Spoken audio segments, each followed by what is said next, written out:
ओम श्री परमात्मने नमः।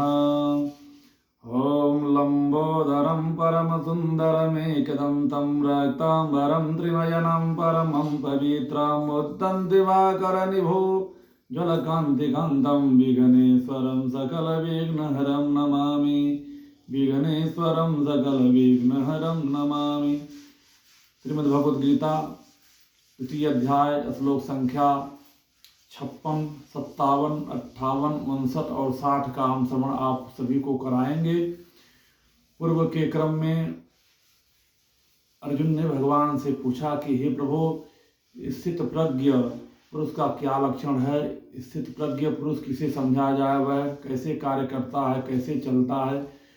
तो उस क्रम में भगवान ने बताया कि जो सभी कामनाओं को जो त्याग करके जो कर्म करता है, निष्काम कर्म करता है, वही स्थित प्रज्ञ होता है।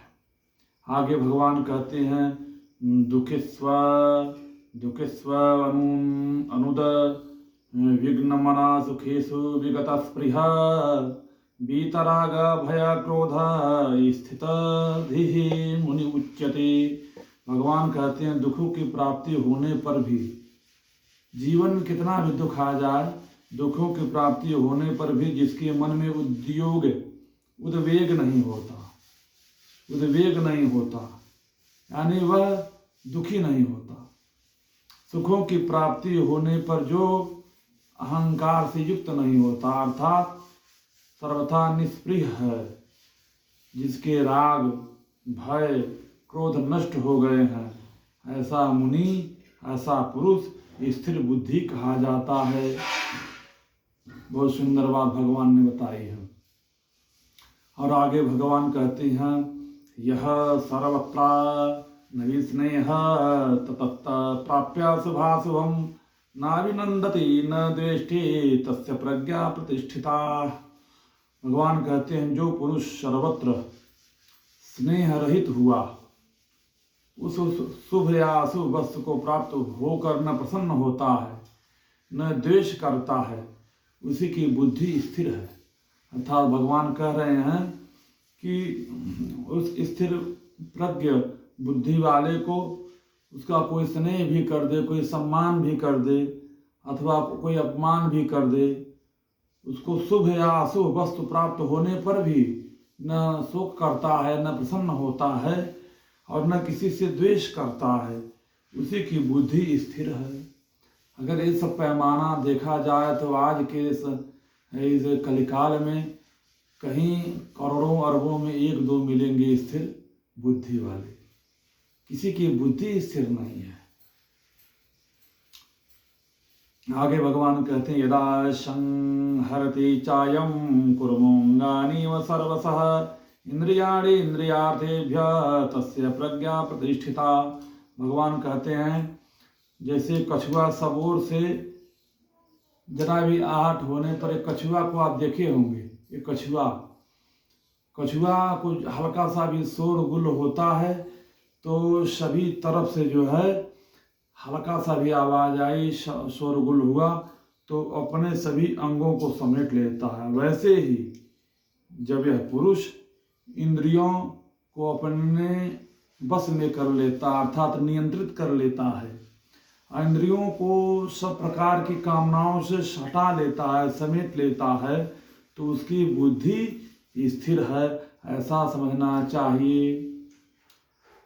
आगे भगवान कहते हैं विषया विनिर्वर्तन्ते निराहारस्य देहिना रसवर्जं रसोप्यस्य परम दृष्ट्वा निवर्तते। इंद्रियों के द्वारा जो हमारी 5 ज्ञान इंद्रियां हैं और 5 कर्म इंद्रियां हैं, आँख कान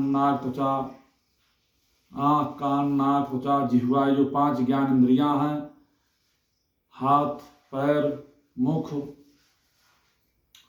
और नीचे के जो 2 अधः अंग हैं, एक कर्म इंद्रियां हैं। जब हम अपनी कर्म इंद्रियों और ज्ञान इंद्रियों अर्थात इंद्रियों द्वारा विषयों को ग्रहण न करने वाले पुरुष के भी केवल विषय तो निवृत्त हो जाते हैं, परंतु उनमें रहने वाली आसक्ति निवृत्त नहीं होती। इंद्रियों द्वारा विषयों को ग्रहण न करने वाले पुरुष के भी केवल विषय तो निवृत्त हो जाते हैं, वह इंद्रियों को तो नियंत्रित कर लेते हैं, केवल विषय से निवृत्त हो जाते हैं, परंतु उनमें रहने वाली आसक्ति निवृत्त नहीं होती।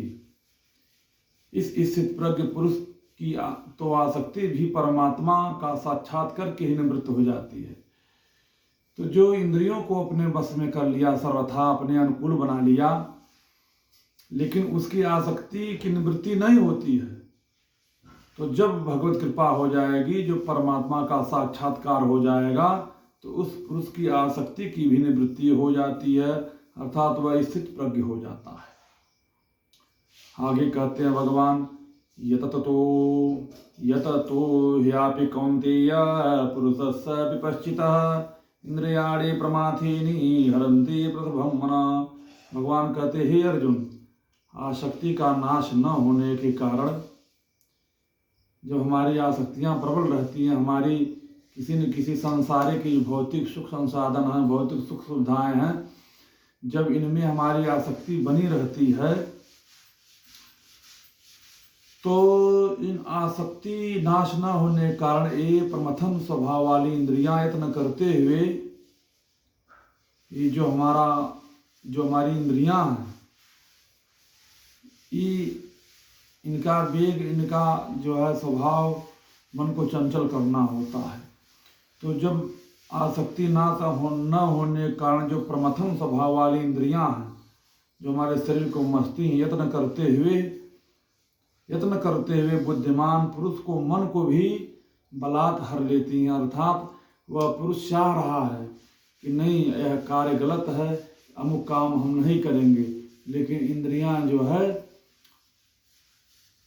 प्रभावी हो करके, मथ करके, मन को उसी पर ध्यान केंद्रित करके जो है उस पुरुष के मन को जबरदस्ती, या कह सकते हैं बलपूर्वक जो है हर लेती हैं।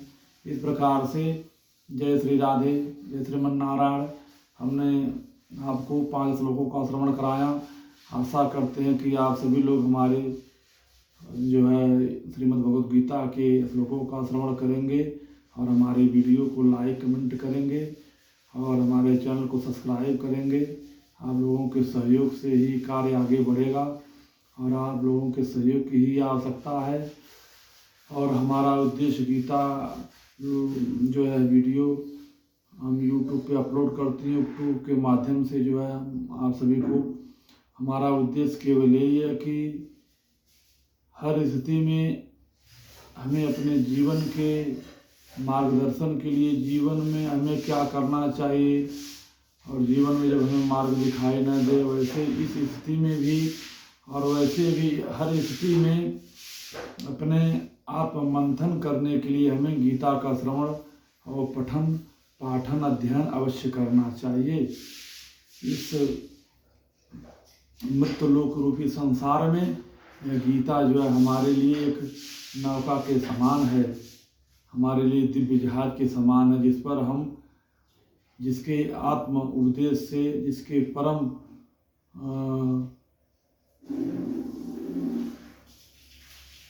तत्वों को हम जान करके इस भवसागर रूपी सागर से पार हो सकते हैं। जय श्री राधे।